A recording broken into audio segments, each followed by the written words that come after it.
tired of the Crud Sports. And again, my name is Bob Rapier, and this is my co-host, Milan Bhatia. Did I get it right this time? Got it. I got it. See, we're inclined to make mistakes as we're both a couple of dopes, right? Anyway, as we were talking about before, Game 5 comes on tomorrow night. I believe it's about 8 p.m. on ABC Sports, so if you want to tune into that. We're both very excited about the game. And the thing is that, as I said before, Cleveland appeared to be tired. And I think that LeBron's a little bit winded and Dellavedova is a little bit winded. But I disagree with some of the commentary I've heard on the radio, because I think that they're constantly trying to drum up drama in order to get ratings, saying that Dellavedova lost a step in the last game. I watched at least 3/4 of this last game where they lost by 19 points. I didn't think Dellavedova stopped off at all. I think he had just as much energy. He even almost fouled Steph Curry a couple of times.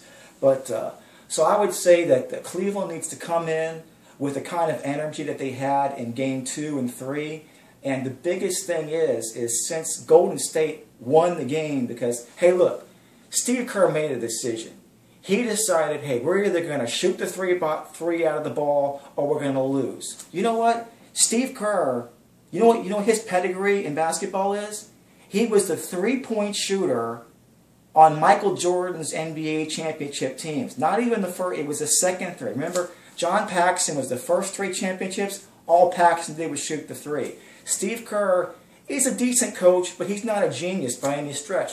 So that's what they did. So what Cleveland has to do in this next game is defend the 3. And if they can figure out how to do that, and also, I think that LeBron James got a little selfish with the basketball in this last game. I did not see him creating opportunities for J.R. Smith or Iman Shumpert.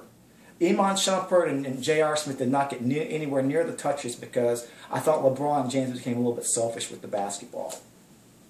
So, what is your prediction for the game Sunday night? I'm just excited to watch the game. Both teams are in the final for a reason.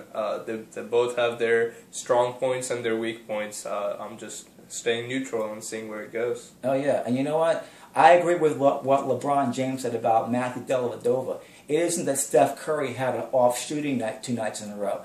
It's that Dellavedova whooped Steve Curry by outplaying him and out-harding him. But no question, Stephen Curry is the MVP, and he deserves it. He's a great player. So, to wrap this up, we are going to talk about the pennant race for just a second, and then we're going to close. And the truth be told is, right now, you've got the Nationals in first place in the NL East. You have the Yankees in the first place in the AL East. And you have each team with about a 4 or 5 game lead, with the exception of the Mets in the NL East. Oh, sorry, I made a mistake. The Nationals have gone on a skid. They were in first place, but now the Mets are in first place. But the second, third, and fourth teams in each division, it's maybe 1 game difference between them. So what do you think about that? Is the baseball season too long? Well, so today I'll go on Google and just type in MLB, and like 30 games show up that are going on at the same time, and I just got overwhelmed. I didn't even want to look at what's going on anymore, so I just X'd out and went back to NBA. That's really funny.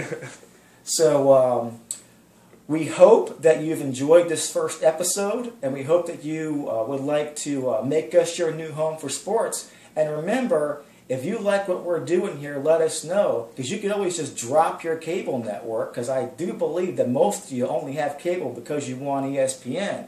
Well, if you give us a shot, we can be your new home for sports, and we can all get really rich, too. Thank you, and have a good night.